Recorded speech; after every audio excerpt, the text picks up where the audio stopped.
Prezidentimizning 2026-yil 3-martdagi PF33-sonli farmoni mahallamizdagi har bir ayol va bolaning huquqini yangi bosqichga olib chiqdi. Keling, asosiy yangiliklarni raqamlarda ko'rib chiqamiz. Endilikda nikoh yoshiga yetmaganlar bilan oila qurish yoki bunga da'vat qilish uchun qonuniy jazo keskin kuchaytirildi. Ikkinchidan, mahalla faollari va shifokorlarning majburiyati oshirildi. Mahalla, tibbiyot va ta'lim xodimlari erta nikoh yoki zo'ravonlik holatini ko'rganda darhol Ichki ishlar vazirligiga xabar berishi shart. Xabar berganlar rag'batlantiriladi. Uchinchidan, ongli va mustahkam oilalar qo'llab-quvvatlanadi.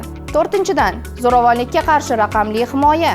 Himoya orderi berilgan ayollar telefoniga so'z tugmasi o'rnatiladi. Xavf tug'ilganda 1 soniyada biz yetib boramiz. Beshinchidan, xotin-qizlarga tazyiq o'tkazganlarga nisbatan shafqat bo'lmaydi.